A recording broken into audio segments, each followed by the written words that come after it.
একদম হাতে কলমে ওয়াজিব গুন্নার নিয়ম শিক্ষা করব। ঠিক আছে, আজকের এই ভিডিওটা যদি আপনি মনোযোগ সহকারে দেখতে পারেন তাহলে যে ওয়াজিব গুন্না রয়েছে 29টা হরফের সাথে যেভাবে ওয়াজিব গুন্না করতে হবে সে নিয়মটা সম্পূর্ণ আপনাদেরকে দেখাবো ইনশাআল্লাহ। তাই নুনের উপরে এবং মিমের উপরে যদি তাসদিদ থাকে তাহলে ওয়াজিব গুন্না হয়, নুনের উপরে এবং মিমের উপরে। তো এখানে নুনের উপরে 29টা হরফ দিয়ে আপনার উচ্চারণ দেওয়া আছে। ঠিক আছে, হামজা দিয়ে নুনের সাথে কিভাবে ওয়াজিব গুন্না হবে, বা দিয়ে নুনের সাথে কিভাবে ওয়াজিব গুন্না হবে, তা দিয়ে নুনের সাথে কিভাবে ওয়াজিব গুন্না হবে সম্পূর্ণ আপনাদেরকে বানান সহকারে দেখাবো। তাই অনেক গুরুত্বপূর্ণ হবে, আশা করি সবাই ভিডিওটা দেখবেন এবং সবাই একটি লাইক কমেন্ট শেয়ার করার চেষ্টা করবেন। বিসমিল্লাহির রহমানির রহিম। হামজা জবর আ, হামজা নুন জবর আন। এই যে গুনগুন আওয়াজে একটি শব্দ আসছে, এটার নামই হচ্ছে ওয়াজিব গুন্না। হামজা নুন জবর আন, আন, নুন দুই পেশ নুন, এই যে উপরে দুই পেশ দেখছেন, আন নুন, বা জবর বা, হামজা নুন জবর আন, বা আন, নুন দুই পেশ নুন, বা আন নুন, তা জবর তা, হামজা নুন জবর আন, তা আন, নুন দুই পেশ নুন, তা আন নুন, সা জবর সা, হামজা নুন জবর আন, সা আন, নুন দুই পেশ নুন, সা আন নুন,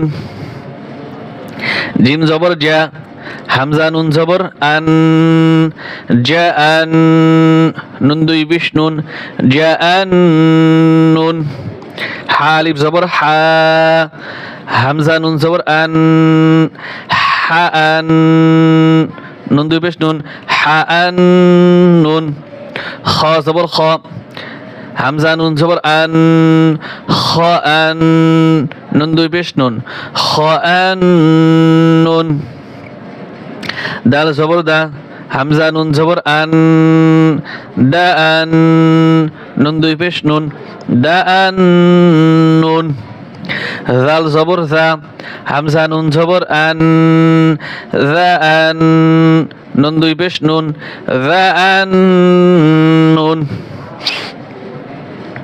র জবর র, হামজা নুন জবর আন, র আন, নুন দুই পেশ নুন, র আন নুন, জা জবর জা, হামজা নুন জবর আন, জা আন, নুন দুই পেশ নুন, জা আন নুন, সিন জবর সা, হামজা নুন জবর আন, সা আন, নুন দুই পেশ নুন, সা আন নুন, শিন জবর শা, হামজা নুন জবর আন, শা আন, নুন দুই পেশ নুন, শা আন নুন, সদ জবর স, হামজা নুন জবর আন, স আন, নুন দুই পেশ নুন, স আন নুন, ضاد জবর দ, হামজা নুন জবর আন, দ আন, নুন দুই পেশ নুন, দ আন নুন, ط জবর ত, হামজা নুন জবর আন, ত আন, নুন দুই পেশ নুন, ত আন নুন, জ জবর জ, হামজা নুন জবর আন, জ আন, নুন দুই পেশ নুন, জ আন নুন, আইন জবর আ, হামজা নুন জবর আন, আ আন, নুন দুই পেশ নুন, আ আন নুন,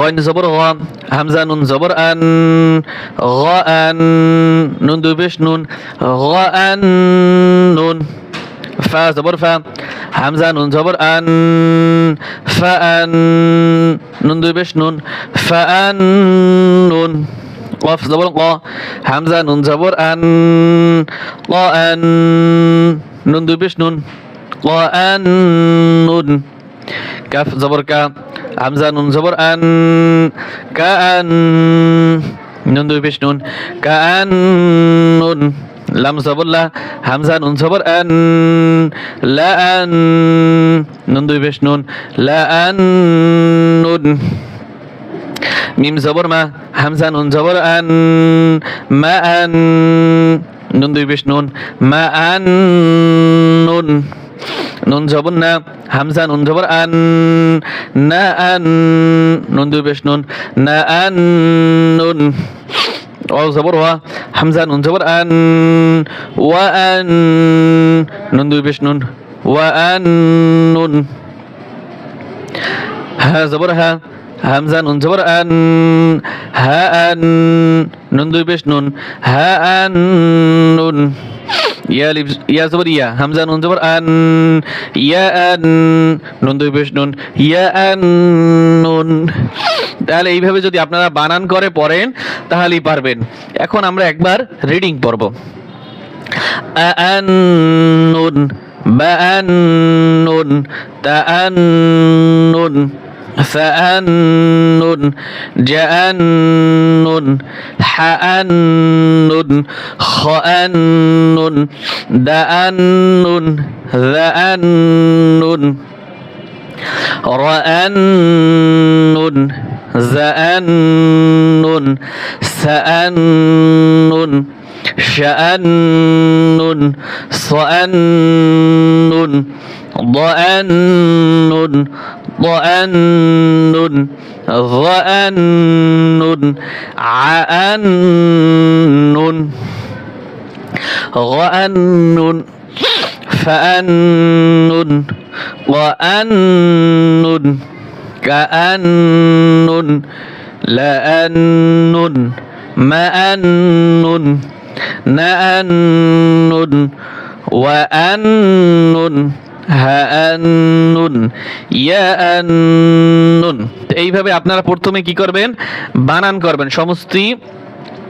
সমস্ত আপনার এই যে হরফগুলা তাসদিদ দিয়ে বানান করবেন। এরপরে আপনারা রিডিং পড়বেন। আর এই যে তিন দাঁতওয়ালা এই চিহ্নটার নাম হচ্ছে তাসদিদ। এটার নাম কি? তাসদিদ। আর এই তাসদিদওয়ালা যদি কোনো হরফের সাথে আসে তাহলে ওই হরফটা বোঝা যাবে দুইবার পড়তে হবে। কয়বার পড়তে হবে? দুইবার। প্রথমবার তার ডান দিকের হরকতের সঙ্গে, ডান দিকের হরকত কোনটা? তাহলে এই হামজা। তাহলে হামজায় কি করবে? এই নুনকে ধরবে, হামজায় নুনকে ধরবে। তাই এই একবার পড়া হবে। আর একবার তার নিজের হরকত থাকবে, হরফের সাথে নিজের হরকত থাকবে। তাই নুনের সাথে নিজের হরকত কি? এই যে দুই পেশ, দুই পেশ। তাই হামজা নুন জবর আন, নুন দুই পেশ নুন, আন নুন। আর আগে আছে একটা হামজা, তাই এই জন্য কি হবে? আন নুন। তো এইভাবে দেখে দেখে আপনারা পড়ার চেষ্টা করবেন ইনশাআল্লাহ। আমি দোয়া করছি আল্লাহ তাআলা সবাইকে পবিত্র কোরআনুল কারীম সহিহ শুদ্ধ করে পড়ার তৌফিক দান করুন। আমিন।